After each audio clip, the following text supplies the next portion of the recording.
大家好，我係 Benson 啊。最近網上真係好 hit 嘅一個名詞斬殺線呢個詞咧，而家仲同港人咧北上退休、度假、自住捆綁喺一齊。好多香港嘅朋友仔都傾緊呢個話題，亦都有好多個聲音話咧，而家唔少香港嘅中產為咗逃離呢條斬殺線，先至會北上大灣區、中山、珠海買樓定居，話係一種貧窮、生活降級，仲好無奈嘅選擇。因為本人咧其實冇太多香港生活嘅經驗，所以喺呢度咧就唔同大家辯論咧北上係咪降級呢個話題，反而咧要同大家曝光更加多嘅內幕，講啲實情，專門收割香港中產嘅一啲韭菜物業有邊啲。好多人以為咧逃離咗香港嘅斬殺線，點知咧一腳又踩進咗灣區另一條更加危險嘅斬殺線。今日咧就會同大家逐條去拆穿。如果想要喺中山、珠海買樓嘅朋友咧，一定要睇到最後。首先咧，先同大家咧快速咁樣對接下呢個概念。呢個斬殺線咧，其實來源於美國，等同咧普通人嘅一個財務生死線。表面上有工作，收入咧都唔算低，但係扣完房租、房貸、醫療保險、食飯之後咧，一分錢都剩唔到。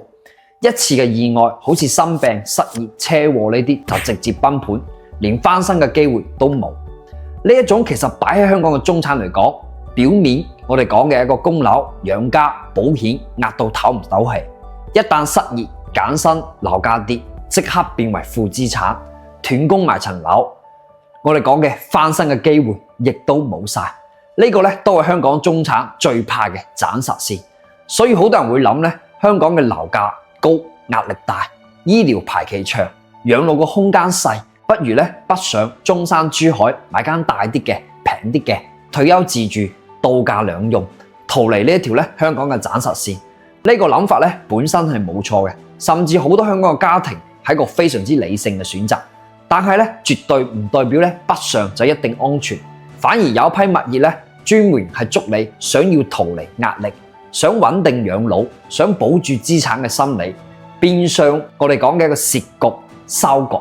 最後變成咗逃離香港嘅斬殺線，跌入咗灣區嘅韭菜坑啊！第一類咧最容易中招嘅就係呢啲高槓桿嘅有道盤，可以講係直接推你入去咧負資產嘅地獄。你哋有冇喺 Facebook、小紅書刷過類似咁樣嘅廣告啊？中山、珠海樓盤，港人專屬優惠，幾千蚊、幾萬蚊嘅首付就可以上車咧，大3房、大4房。月供咧先幾千蚊，香港隨便供都得啦。而且咧佢仲會同你講，嗱，銀行大筆錢都幫你出晒啦，現金咧你可以留翻自己用。而且咧而家利率仲係歷史嘅低位，供滿1年咧提前還款，仲唔需要罰息添。聽落去上面係咪句句都係為你好呢？其實全部咧都係收割你嘅一啲套路。目前咧，其實市面上大部分嘅樓盤15%嘅首付已經超級低啦。減做呢啲仲加低嘅一啲樓盤咧，9成9都係呢3種嘅垃圾貨。第一種咧就係開發商爆雷，而家咧急需要走貨套現。第二種咧就係啲遠郊嘅鬼城大盤，根本咧冇人接盤嘅。第三種咧就係一啲遙遙無期嘅樓花，逼住你上車，有機會咧就係買到爛尾樓。呢啲盤咧，佢都有一個共同嘅名，就係叫灣區斬殺線嘅觸發器。15%嘅首付咧，其實等同樓價跌咗15%，你即刻咧就會變負資產。安全店咧會比香港嘅3到4成咧首付佢薄一半嘅。前幾年其實珠海嘅唐家、中山嘅馬鞍島，好多人咧2萬幾入場，而家咧跌到1萬幾出頭。當初嘅低首付買嘅人，首付直接清袋，仲要繼續供樓喎。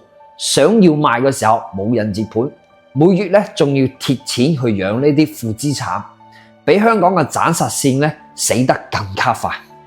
而且咧仲有啲更加陰險嘅後續套路喎。中介咧可能會同你講，我幫你搞掂筆資金啦，零首付都得㗎喎，有道理去做一啲經營貸啦、消費貸啦。以及咧私人貸去湊齊呢啲首付。好多香港嘅一個中產咧，佢重視信貸，一時咧貪方便就信，結果咧呢類嘅一個利率非常之高，期限咧都好短嘅啫。樓市嘅一個月供啦，加消費貸嘅月供雙重嘅一個壓力，可以講係爆標啊！一旦收入咧少少嘅波動，即刻咧資金斷鏈、斷供、收樓、信貸破產一條龍，比斬實線更加絕啊！第二類嘅收割盤咧，就係呢啲純屬炒概念、畫餅嘅韭菜盤，冇配套、冇人流。好多中介咧同開發商專門就捉住香港朋友咧，對於目前中山、珠海嗰啲具體嘅地理位置唔熟悉，上規劃嘅新理，瘋狂咁樣同你畫大餅。呢度咧會係未來嘅新城，會有香港嘅高鐵、直通巴士、大型嘅商場、學校、醫院咧都會即將落地，投資升值，超級無敵。實際上咧呢啲規劃可能你要等5年、10年，甚至爛尾咧都有可能。譬如咧，珠海邊嘅一啲郊區，中山非核心嘅板塊，大片嘅新樓，宣傳咧講到天花亂墜，實際嘅入住率咧係唔足3成嘅。夜晚黑麻麻，商場冇開業，學校咧冇招生，地鐵嘅軌道咧更加可以講係遙遙無期，連買個餸啊，你揸車都要10幾公里，更唔好講咧醫療交通嘅配套啦。香港中產北上最擔心咩啊？醫療唔方便。返香港嘅交通麻煩，買唔到慣用貨，老人家出行難，小朋友讀書冇保障。但呢類嘅樓盤咧，全部踩中咗呢度所有嘅痛點。宣傳講係有專科嘅醫院，其實就係社區嘅小診所。大病咧都要返香港，或者咧去返市區排隊一樣咁麻煩。講係有香港直通巴士，實際得1到2巴。樓盤賣晒之後咧，呢啲巴士咧都會同你講拜拜。都因為咧呢邊嘅入住率唔夠高，好多食肆咧可能開2到3個月就執笠啦。買餸都要我哋講揸車10幾分鐘，對於老人家養老嚟講，更加係得個嘆字啊！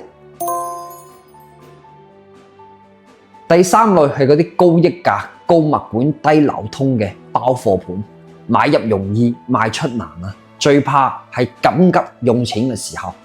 好多針對於港人嘅樓盤咧，佢定價明顯咧會比周邊同類型嘅樓盤咧貴10%到20%嘅。理由就係咧港人專屬嘅裝修、專屬嘅服務，實際咧裝修嘅標準係極低嘅。所謂嘅專屬呢個服務咧，只係一個勁，溢價嘅部分咧就係收割你嘅信任費，仲有咧物管費佢會亂開價喎。普通嘅住宅咧，佢嘅一個收費標準，佢竟然咁去到咧8到15蚊每平方米。比周邊貴幾倍，香港朋友習慣咧香港嘅物業收費，以為咧貴就好，實際咧服務同2到3蚊每平方米係冇差別嘅，每月咧仲要額外支出一大筆，長期持有嘅成本咧可以講係極高嘅。最致命咧係佢流通性係極差嘅。中山、珠海咧部分嘅一啲區域咧，其實佢嘅二手市場咧唔算活躍，呢類嘅高溢價遠交概念盤咧。二手嘅放盤量係極大嘅，接盤客都係極少嘅。香港朋友一旦急用錢咧，想短期賣出咧，係根本冇可能，降價幾10萬咧都無人問津，資金咧可以講係完全套死嘅。呢類咧可以講係最怕嘅一種斬實嘅方式，唔單止虧損，最後可能連變現嘅機會都冇晒。講到呢度，好多朋友仔會問翻啦，嘅 Ben Sir 你講咗咁多嘅坑位，係唔係北上中山、珠海賣樓咧就一定係韭菜咧？呢度講絕對唔係嚇。我今日咧唔係否定北上定居，反而係想咧俾大家咧更加清醒，遠離咧香港嘅斬實線係合理嘅選擇，但唔係咧變成俾人哋咧收割嘅理由。北上買樓咧唔係生活嘅降級，更唔係咧無奈嘅選擇。只要避開咧以上呢啲韭菜盤咧，一樣係可以買到咧適合自住、壓力細、有保障嘅物業嘅。接下來咧，我就會同大家講翻最重點，針對香港嘅中產、中山、珠海賣樓嘅避坑嘅清單，對住呢幾點去做，就可以遠離所謂上面嘅斬實線啦。講到按揭同槓桿咧，我態度都好明確嘅，一定要量力而為，但亦唔需要過度保守。尤其咧跨境買樓咧，匯率先係隱藏嘅關鍵。善用按揭咧，仲可以幫你咧慳翻好多兌換嘅成本。舉個最直接嘅例子，一套100萬人民幣單位，如果你存款買，就要按當時嘅匯率咧全額咁兌換。如果當時嘅匯率偏高嘅話，1人民幣兌換1.2港幣嘅話，成數咧就要俾120萬港幣。高匯率咧直接係要硬食晒嘅。但如果你用好咧，按揭就唔同啦，只有首付嗰部分咧你要捱咧高匯率兌換，剩低咧大筆款咧你可以等到匯率回順劃算嗰時候再慢慢兌換去還款嘅。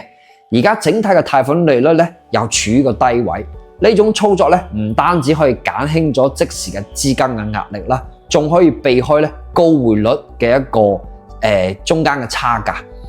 但係咧有一個前提係槓桿咧要用得合理，絕對咧唔係濫用，同埋咧堅決抵制嗰種咧高息貸同埋個人貸、消費貸呢一種，唔好咧等到槓桿咧覺得過高嘅時候，自己非常之有壓力嘅時候，生活嘅質量咧都會下降。第二個咧喺呢個階段，盡量去買翻啲現樓或者準現樓，遠期交付嘅樓咧，建議大家咧直接 pass。規劃咧畫得再靚都唔順，眼見為實先至算數。現樓咧可以親自咁樣去現樓，數佢嘅入住率，睇配套，杜絕爛尾同埋貨不對版。優先咧去揀翻而家啲成熟嘅板塊，中山咧你就揀東區、坦洲、三鄉啊呢啲位置；珠海咧你就揀翻香洲嘅老城區啦、金灣航空新城啦，遠郊概念嘅樓盤咧可以直接跳過。第三個咧，千祈唔好信嗰啲高溢價嘅同埋高回報超過我哋講嘅10厘回報嘅呢啲樓盤，直接可以 pass。港人專屬直通車只係加分項，唔係貴嘅一個理由。同區同戶型貴過10%嘅都可以直接 pass。物業管理費咧提前問清楚，超過5蚊每平方米咧，大家就要謹慎啦。長期開支咧一定都要計入去。最後一個，我覺得都係好關鍵嘅，大家一定要明確自己嘅目的，唔好咧淨係貪投資嘅一個升值，自住退休度假咧優先去揀咧生活便利嘅。配套成熟嘅、樓齡夠新嘅，唔好為咗所謂嘅升值咧，去買一啲較偏遠嘅屋苑。想輕度出租嘅，揀租售比咧要大於等於3%嘅，近交通、生活成熟嘅，租金覆蓋部分嘅月供咧，減少現金流嘅一個壓力。最後咧，就同大家咧講翻一句真心話：香港中產北上大灣區，從來咧唔係貧窮降級無奈。而係咧主動選擇咧更加舒適、更加舒服嘅一個節奏嘅方式，但千祈咧唔好因為逃離香港嘅斬實線就放鬆咗警惕，俾人哋咧利用咗個心理，踩入咗大灣區嘅韭菜陷阱。